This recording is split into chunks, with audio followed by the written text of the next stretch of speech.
Michael Carter pulled the brim of his worn-out baseball hat low over his face as he pushed open the door to Carter's Diner, the place that had once been the pride of his career. The familiar jingle of the entrance bell rang, but no one in the diner even looked up. Perfect. That meant no one recognized him. Wearing a flannel shirt frayed at the shoulders, faded jeans, and 3 days' worth of stubble, Michael looked like any man just trying to escape the chaos of life for a moment.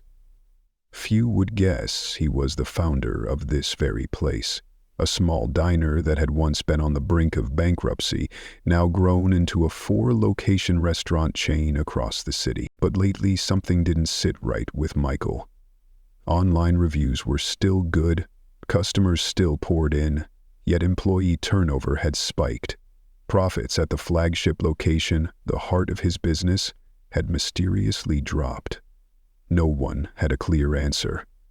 And that's why today he came back, not as the boss, but as an ordinary guest, to see it all for himself. "Table for one?" a waitress asked, without even looking up from her order pad. "I'll sit at the counter," Michael replied, intentionally roughening his voice. He slid onto the last seat at the corner of the counter, the perfect vantage point to see everything. Lunch hour was in full swing. Waitstaff darted between tables, cooks shouted out orders, and the register bell dinged steadily. Everything appeared to be running smoothly. Yet something felt off. That's when he noticed one person. Henry, the elderly dishwasher, with hair as white as snow and a frame as thin and fragile as dry branches. Unlike the frenzied pace around him, Henry moved with quiet precision. His wrinkled hands worked steadily, stacking clean dishes like a craftsman. No one noticed him, but he noticed everything. A young cashier finally approached Michael, her eyes glazed with disinterest. Her name tag read Megan. "What can I get you?" "Turkey sandwich and a coffee," Michael said, placing a 20 on the counter. He nodded subtly toward Henry. "How long has he been working here?" Megan rolled her eyes. "Forever. Should have retired already." Michael didn't respond. He simply sipped his coffee and continued watching. For almost an hour, Henry didn't take a single break. He didn't complain when another worker accidentally splashed him with dirty water while dropping a tray of dishes. And yet everyone, even the manager, acted like Henry didn't exist. Then came the moment that stopped Michael in his tracks. A young mother with 2 children approached the register. She opened her wallet, then froze, her face going pale. She whispered something to Megan, whose brows knit in annoyance before she waved over a male cashier named Troy. They exchanged hushed, irritated words. The mother fidgeted, clearly embarrassed, while her kids huddled close, sensing her distress. Henry noticed. Without hesitation, he set down his rag, dried his hands, and walked over to the counter. Michael couldn't hear the conversation, but he saw Henry pull out his wallet and discreetly hand a few bills to Megan without saying a word. The mother burst into quiet tears of relief, bowing slightly in gratitude before quickly ushering her children out. Troy sneered, muttering just loud enough for Michael to catch, "That's the 3rd time this week, old fool." Michael said nothing, but something inside him shifted. Henry wasn't just a dishwasher. He was the quiet heartbeat of the place, the last thread of kindness holding together a world that had grown too busy to care. "I'll go broke helping random strangers," Troy whispered with a smirk. Megan chuckled under her breath. "Broke? He already sleeps in that crappy old car of his." Michael clenched his coffee cup tightly. The chill he felt wasn't from the room, but from how easily these 2 young people had stripped dignity from a man who gave so freely. The shift manager that day, Patricia, a weary-looking woman Michael vaguely remembered hiring 2 years ago, passed by, utterly uninterested in the conversation at hand. All afternoon, Michael kept observing. He saw Henry working straight through his break, quietly cleaning areas the younger staff overlooked. 2 more times he watched the old man step in to cover shortfalls, once for a teenage boy whose card got declined, and again for an elderly man confused about prices. Henry didn't make a show of it. He simply reached into his pocket, as if he were the diner's conscience in human form. "Where does he do that?" Michael asked a nearby regular customer. "Henry," the man answered. "He's a good soul. Lost his wife about 5 years ago. Cancer wiped out all their savings, but he refuses charity. Too proud. So he keeps working, even though his joints are clearly giving out." Ron shook his head, eyes tinged with sadness. "Kids here don't understand what someone like Henry's worth. People like him, you don't see much of that anymore." Michael sat in silence, throat tightening. A symbol of quiet strength and generosity was being drowned in the apathy and entitlement of a younger generation who should have been learning from him. And then the moment came that made it impossible for Michael to stay silent any longer. When a young waitress accidentally dropped an entire tray of food, Henry was the first to arrive with a mop in hand. He gently waved her off as she stammered an apology. "It's all right, sweetheart. Just a little spill," he smiled. From behind, Troy muttered, "Useless old guys like him should just be in a nursing home." Michael clearly saw the discomfort on the girl's face, but she didn't dare respond. No one did. Henry simply kept mopping, bending down, his hands trembling, his back slowly folding from the pain, but he never complained. At 5 p.m., the evening shift took over the lunch crew.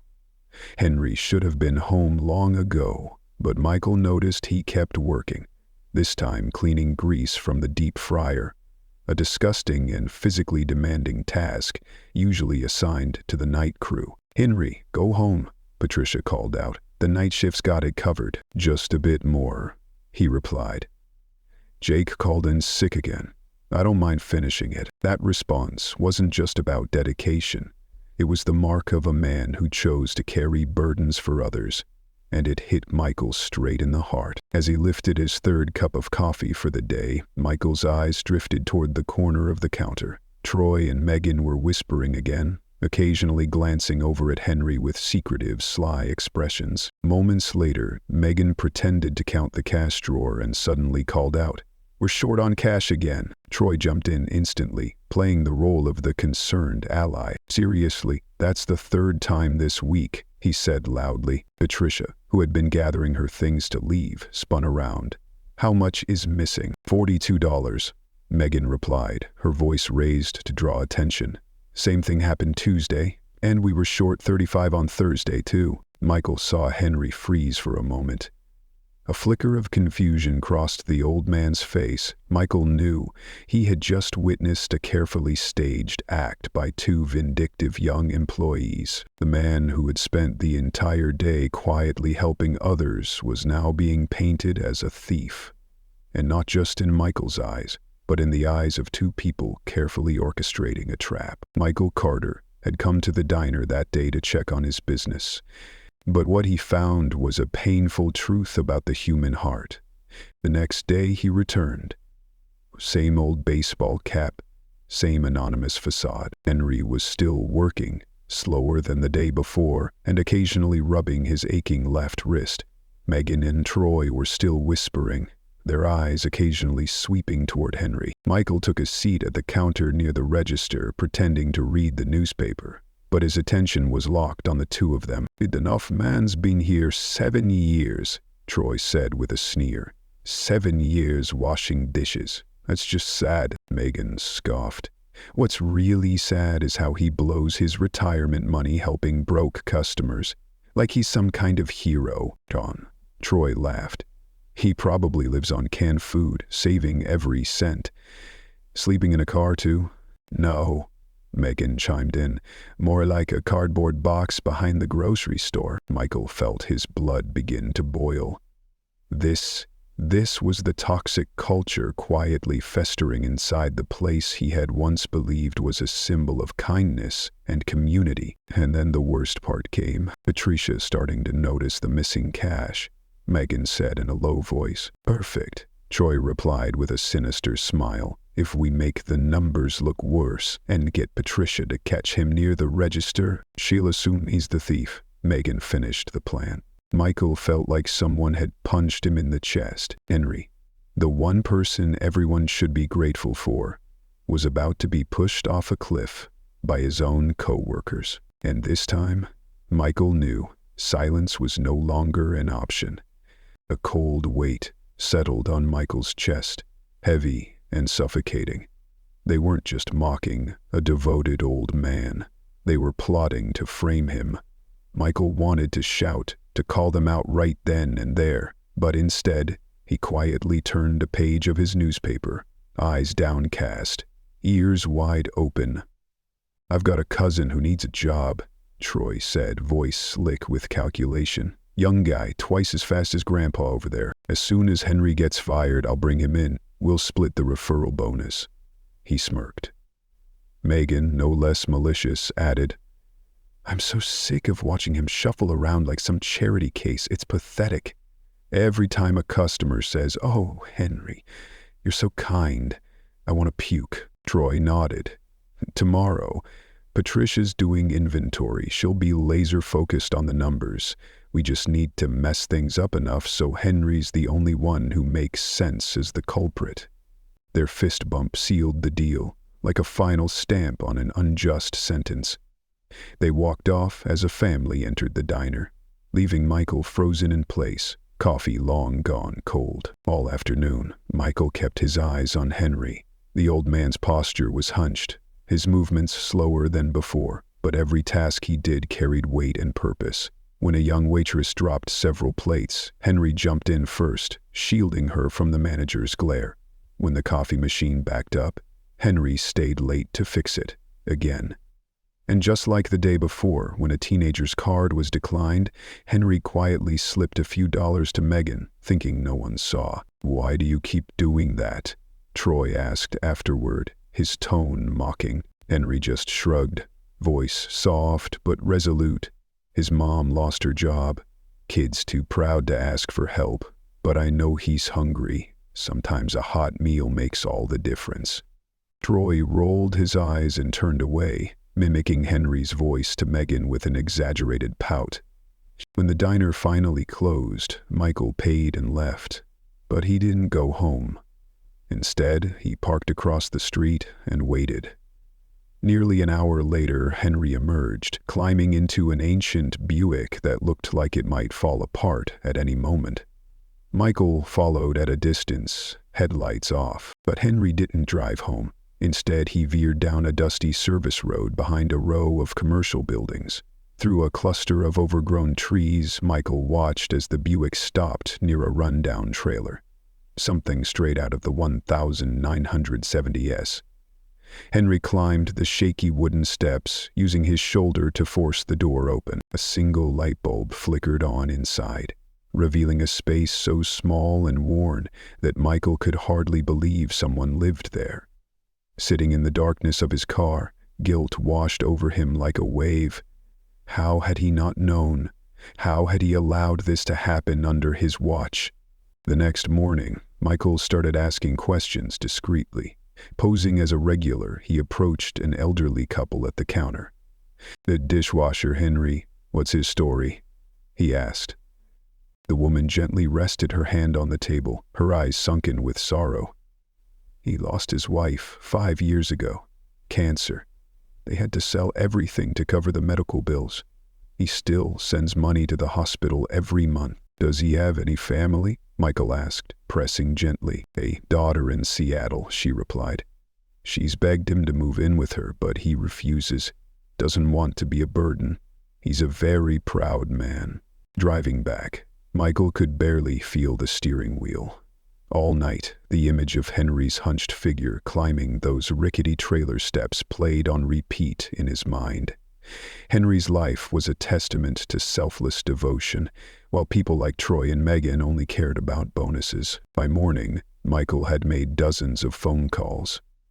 He couldn't let the truth stay buried in the shadows like Henry's rundown trailer. He needed a plan, not just to save Henry, but to show everyone at Carter's Diner that kindness was not a weakness, and cruelty wouldn't go unpunished. Each new detail about Henry hit Michael like a punch to the chest. He had once believed that Carter's Diner would be different, a place where every employee was treated like family, and where customers came not just for food, but for warmth. Somewhere along the line, he had lost that vision to meetings and margins. Ron continued. That trailer park where Henry lives, it's being sold to developers. The residents have 60 days to move out, and he hasn't told anyone at the diner yet. Michael felt a knot form in his stomach.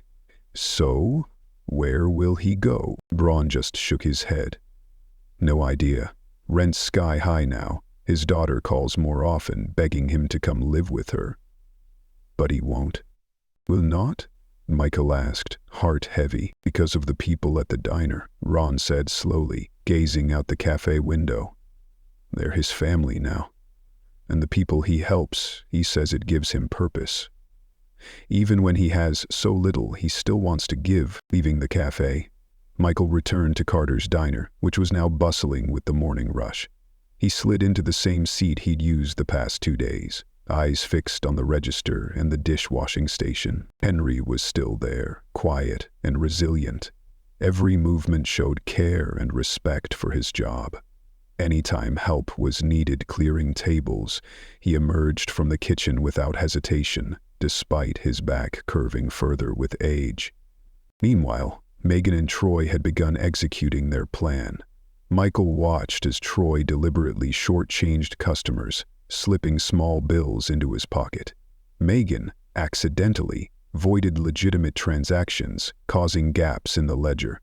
Each time they exchanged knowing glances, smiling wickedly toward Henry, as if he were nothing more than a pawn in their twisted game. Near noon, a young woman entered with 3 small children. Amy, the same woman Henry had quietly helped before. At the register, she nervously counted out coins, her face flushed with embarrassment. "I'm sorry," she whispered to Megan. "I thought I had enough. Could I use the tip to cover the rest?" Megan smiled, but it was all surface. "Oh, don't worry. I'm sure the Dishwasher's charity fund will cover you again." She raised her voice with a mocking lilt. "Henry, someone else needs your generosity." The diner fell silent. Amy's cheeks burned as her children looked around, confused. Henry stepped out from the kitchen, quickly assessed the situation, and without reacting to Megan's cruelty, pulled out his wallet. He handed Amy the missing amount, saying gently, "No rush. The kids are on summer break. Let them enjoy it." With that simple sentence, he diffused the awkwardness like magic. He asked about her job interview and wished her luck. The kids were smiling again, and Amy walked out with her head held higher than when she came in. Michael heard Troy murmur to Megan, "Perfect, another $15. Patricia's gonna lose it when she sees today's totals." Michael had had enough. He stepped outside and made a phone call, putting the final piece of his plan in motion. When he returned, Patricia had emerged from her office, calculator in hand, her face tight with worry. "We're down almost $100 this week. Something's not right." Troy rushed over, faking concern. "I've noticed something weird at the register too. Maybe we should check the cameras?" Michael sat in silence, throat tightening.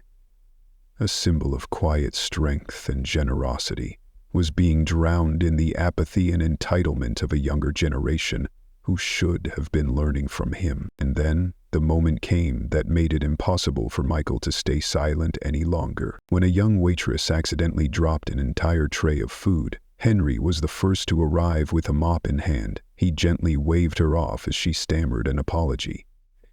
"It's all right, sweetheart. Just a little spill," he smiled. From behind, Troy muttered, "Useless old guys like him should just be in a nursing home." Michael clearly saw the discomfort on the girl's face, but she didn't dare respond. No one did. Henry simply kept mopping, bending down, his hands trembling, his back slowly folding from the pain, but he never complained. At 5 p.m., the evening shift took over the lunch crew. Henry should have been home long ago, but Michael noticed he kept working, this time cleaning grease from the deep fryer, a disgusting and physically demanding task usually assigned to the night crew. "Henry, go home," Patricia called out. The night shift's got it covered. Just a bit more, he replied. Jake called in sick again. I don't mind finishing it. That response wasn't just about dedication. It was the mark of a man who chose to carry burdens for others, and it hit Michael straight in the heart. As he lifted his third cup of coffee for the day, Michael's eyes drifted toward the corner of the counter. Troy and Megan were whispering again, occasionally glancing over at Henry with secretive, sly expressions. Moments later, Megan pretended to count the cash drawer and suddenly called out, "We're short on cash again." Troy jumped in instantly, playing the role of the concerned ally. "Seriously, that's the third time this week," he said loudly. Patricia, who had been gathering her things to leave, spun around. "How much is missing?" $42, Megan replied, her voice raised to draw attention. "Same thing happened Tuesday, and we were short 35 on Thursday too." Michael saw Henry freeze for a moment. A flicker of confusion crossed the old man's face. Michael knew he had just witnessed a carefully staged act by two vindictive young employees. The man who had spent the entire day quietly helping others was now being painted as a thief. And not just in Michael's eyes, but in the eyes of two people carefully orchestrating a trap. Michael Carter had come to the diner that day to check on his business. But what he found was a painful truth about the human heart. The next day he returned. Same old baseball cap, same anonymous facade. Henry was still working, slower than the day before, and occasionally rubbing his aching left wrist. Megan and Troy were still whispering, their eyes occasionally sweeping toward Henry. Michael took a seat at the counter near the register, pretending to read the newspaper. But his attention was locked on the two of them. "Enough man's been here 7 years, Troy said with a sneer. 7 years washing dishes. That's just sad," Megan scoffed. "What's really sad is how he blows his retirement money helping broke customers. Like he's some kind of hero." Troy laughed. "He probably lives on canned food, saving every cent. Sleeping in a car too?" "No," Megan chimed in. "More like a cardboard box behind the grocery store." Michael felt his blood begin to boil.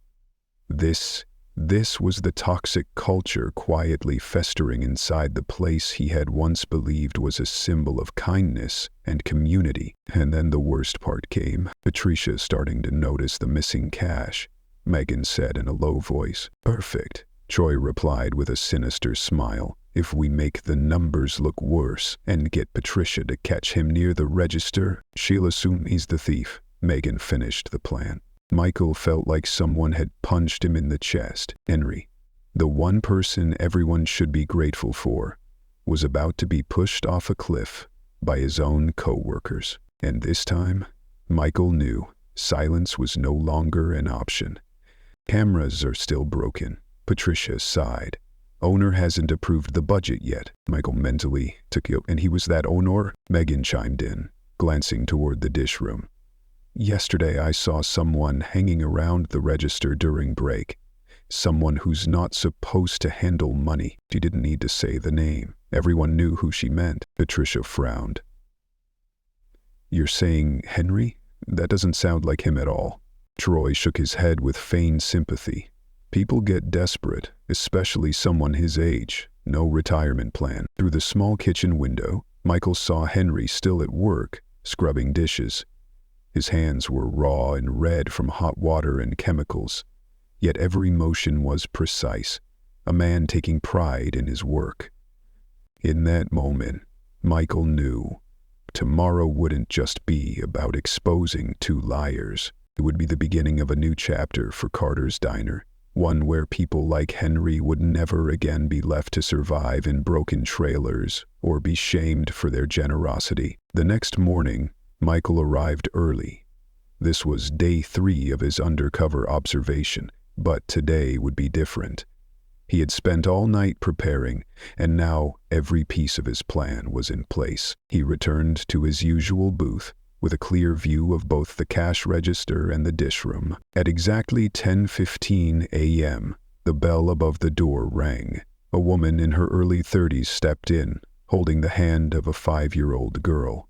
Their clothes were clean and neat, but told quiet stories of struggle. A mended coat sleeve, worn-out shoes. She was Jessica Miller, a single mother Michael had contacted through a local non-profit. She wasn't acting, she truly was raising her daughter alone while working 2 jobs. But today she had agreed to help Michael in exchange for a generous donation to her daughter's education fund. Jessica and her daughter Lily took a seat near the counter. Megan walked over, plastering on her rehearsed server's smile. She had no idea the mask was about to be torn off. Megan greeted them with the polished charm of someone trained in customer service. "Just a grilled cheese for the little one?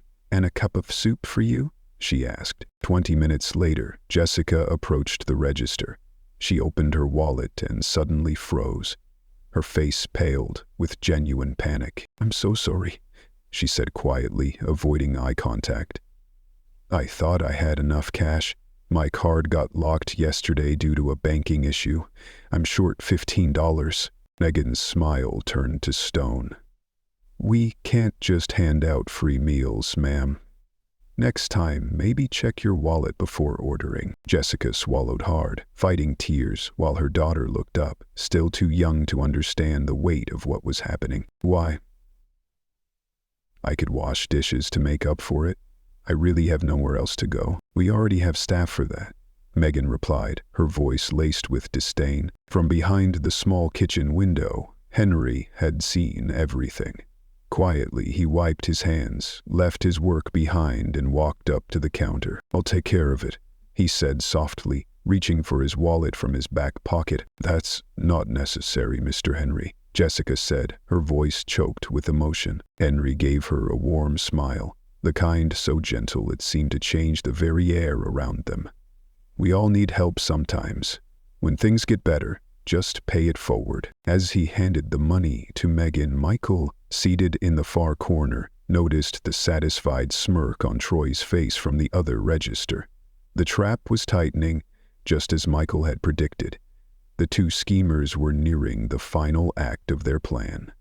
Jessica bowed slightly, thanked Henry, and left the diner hand in hand with her daughter. Not even 10 minutes later, Troy made his way to Patricia, who was busy reviewing the register log. "There's something you should know," he said loudly enough for others to hear. "I just recounted register 1.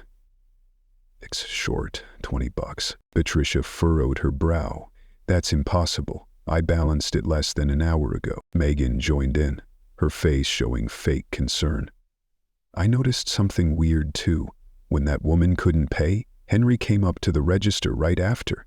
I saw him standing by the drawer while I was helping another customer." "You're implying Henry took the money?" Patricia asked, her voice more worried than the day before. Troy shrugged. "I'm just saying maybe check the footage." "Oh, wait. That's right, cameras are broken. How convenient, huh?" Patricia nodded slowly, now visibly tense. "We're doing a surprise drawer count. Right now." Michael remained silent, watching the excitement grow on Megan and Troy's faces, like gamblers sensing victory. When Patricia announced another $37 missing, her face went pale. "That's over $100 gone in just 1 week. I have to take this seriously." She walked toward the kitchen, where Henry was still diligently working, unaware that a storm was about to crash down on him. "Henry," Patricia called out, voice tight.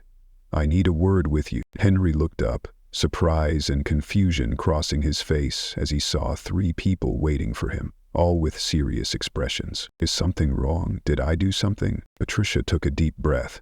"The drawer's been short several times. Today it's missing nearly $40, and each time it happens right after you've been seen near the register." Shock registered on Henry's weathered face, his eyes dulling as if he couldn't believe what he was hearing. "You think I stole it?" Troy chimed in, voice slick with false sincerity. "We've seen you at the register plenty of times when you had no reason to be there, and every time money goes missing." "I was helping customers who didn't have enough to pay," Henry said, his voice nearly breaking. "I was putting money in, not taking it out." "Really?" Megan snorted.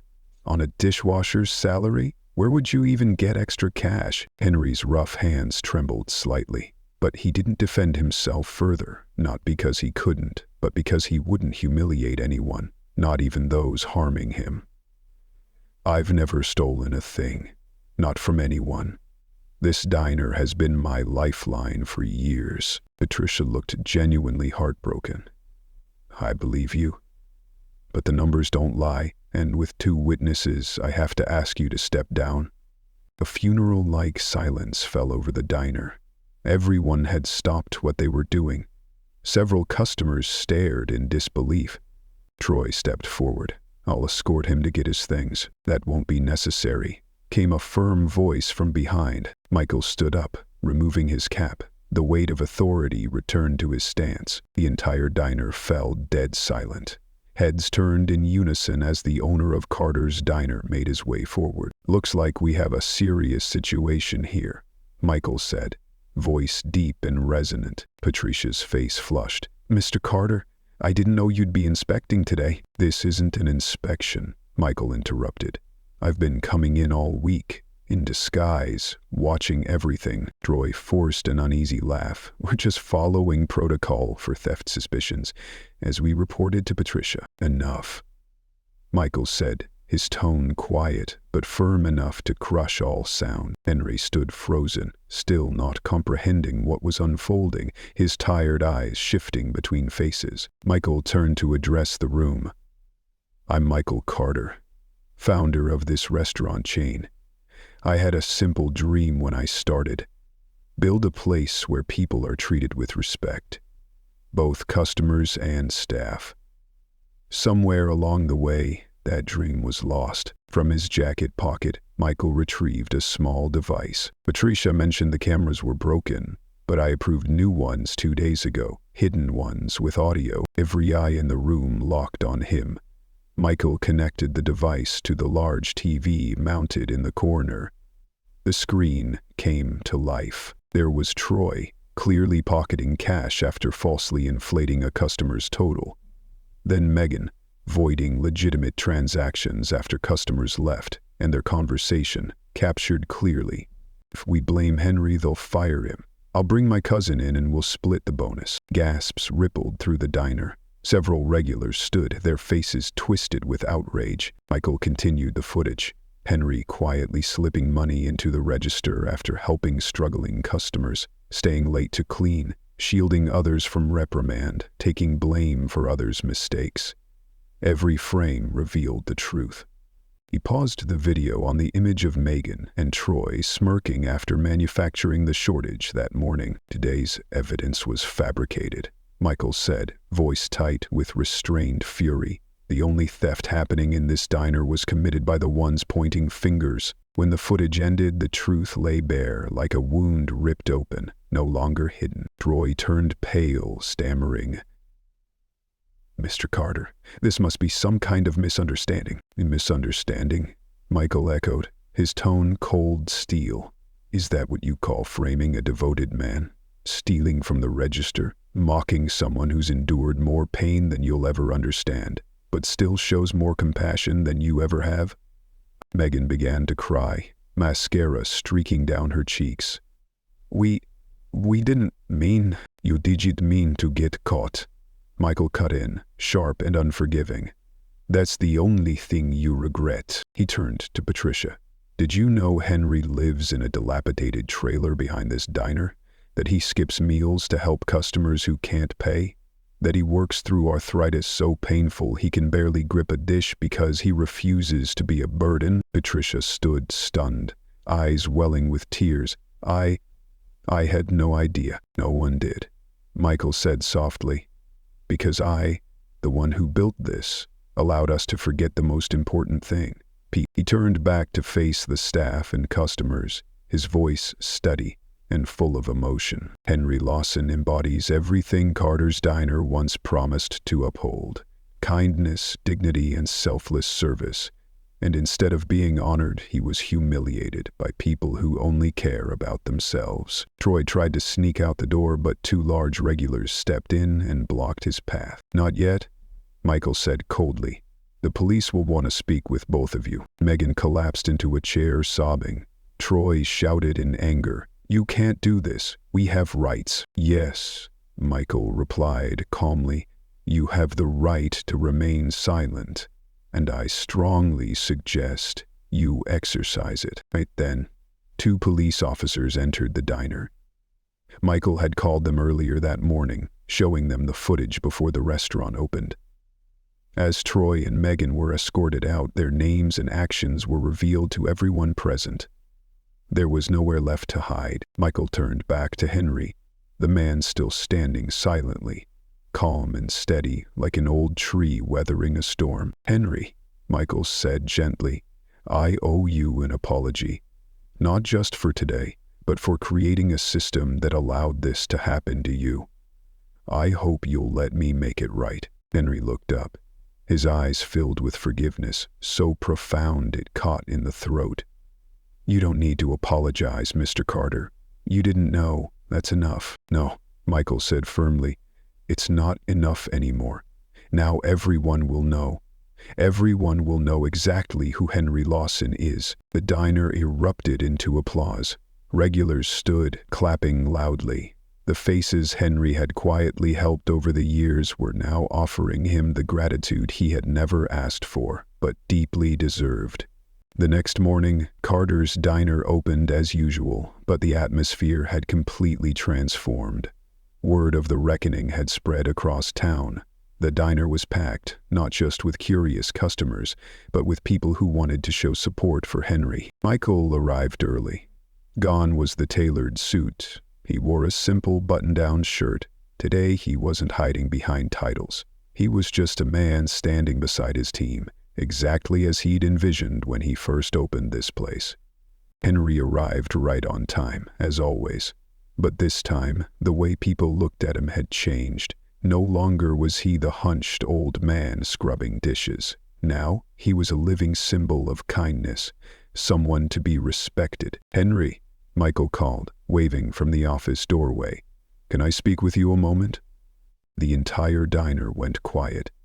Everyone knew this conversation would shape Henry's future. In the small office, Michael gestured for Henry to sit. "I didn't sleep much last night," he began. "I kept thinking about everything you've done, and everything I failed to do." Henry nodded humbly. "I've always been grateful for this job. It came when no one else would hire me." Orion smiled. "And you didn't just work here," Michael said, pushing a folder across the desk. "You lived with this place. This isn't a thank you. It's a recognition." Henry opened the folder. His eyes widened. I don't understand. It's simple." Michael smiled. "As of today, you're the operations manager of Carter's Diner. That comes with a raise, full benefits, and more reasonable hours to protect your health." Henry sat speechless. "But I don't have any management experience." "You have something more valuable: integrity and compassion. No one can teach that. We'll train you on the rest." Michael slid a second folder forward. "And one more thing. I called your daughter Sarah." Henry flinched. She doesn't know about." "She does now," Michael said softly. "The trailer, the hospital bills. She was heartbroken to learn how much you've been enduring alone." Tears welled in Henry's eyes. "I didn't want to be a burden to her. She said to tell you, love is never a burden. It's a privilege." Michael gently pushed the last folder toward him. "This is the deed to a small house just 3 blocks from here. It's nothing fancy, but it's warm, safe, and yours. No rent, no mortgage. Consider it 7 years of overdue gratitude." Henry opened the folder, saw his name on the deed. I can't accept this." "It's not too much," Michael replied. "If anything, it's not enough." "The hospital bills, paid in full," Michael said. "It's all taken care of." It broke Henry. The tears finally came. The kind held back for years by a man who never allowed himself the luxury of weakness. "Why would you do all this for me?" "Because you reminded me of something I'd forgotten," Michael answered. "That a business isn't just about profit. It's about people." They stood, Michael extended his hand. From today on, I'm not just the founder, I'm a fellow member of this team. When they stepped out of the office, another wave of applause erupted. Staff gathered around Henry to congratulate him. Patricia wiped her eyes, smiling without the weight she'd carried for so long. Michael addressed the crowd, and starting today, Carter's Diner will have a new company policy. Every employee will receive a living wage, full benefits, and access to emergency support. No one who works here should ever have to choose between paying bills and helping someone else. The diner exploded with cheers. Amy stepped forward with her children.